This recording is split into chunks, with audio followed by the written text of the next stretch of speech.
Rais wa Marekani Donald Trump ametoa picha na video za kamera za ulinzi CCTV kupitia mtandao wake wa Truth Social zikimuonesha kwa undani mshukiwa wa shambulio la ufyatuaji risasi lililotokea wakati wa hafla ya kila mwaka ya White House Correspondent Dinner iliyofanyika mjini Washington usiku wa Jumamosi Aprili 25 mwaka 2026.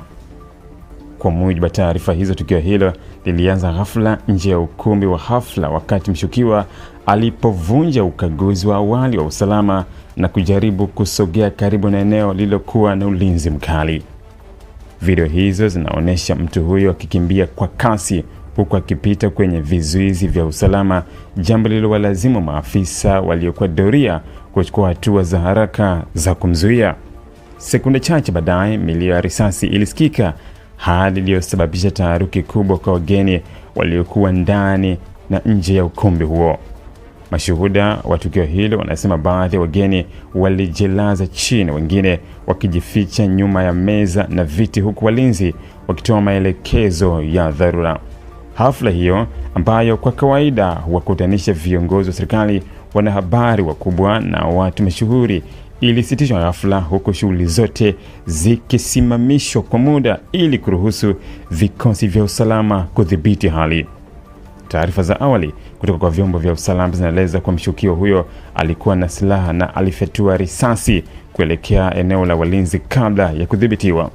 Baadhi ya maafisa waliripotiwa kupata majeraha madogo wakati wa purukushani za kumkamata, ingawa hakuna taarifa za majeruhi wengi au vifo miongoni mwa wageni.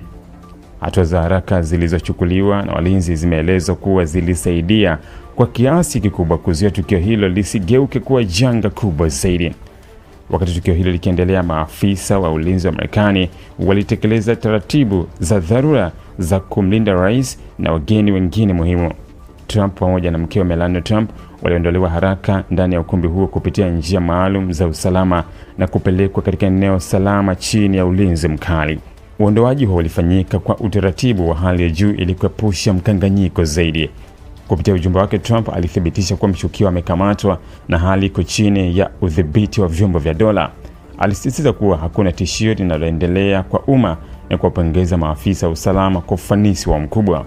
Pia aliahidi kuwa serikali itachukua hatua kali kuhakikisha matukio kama haya hayajirudii tena.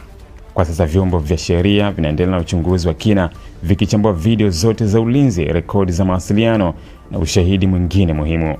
Maafisa wanachunguza historia ya mshukiwa, mahusiano yake, pamoja na uwezekano wa kuwa na washirika au motisha za kisiasa au kiitikadi. Eneo hilo limewekwa chini ya ulinzi mkali huku uchunguzi ukiendelea, na baadhi ya barabara karibu na ukumbi huo zimefungwa kwa muda. Tukio hili limeibua mjadala mpana nchini Marekani kuhusu usalama wa hafla kubwa zinazohusisha viongozi wa juu na watu mashuhuri, hasa kwenye kipindi hiki ambacho vitisho vya kiusalama vinaendelea kuongezeka. Wachambuzi wa masuala ya usalama wanasema huenda serikali ikaongeza hatua kali zaidi za ulinzi katika matukio yajayo ili kuzuia matukio kama haya kutokea tena. Ili kuwa mwanafamilia bora wa Global TV, usisahau kusubscribe, like, kushare na kucomment. Baada ya kusubscribe, bonyeza alama ya kengele ili kupata taarifa kwa kila video inayopanda Global TV Online.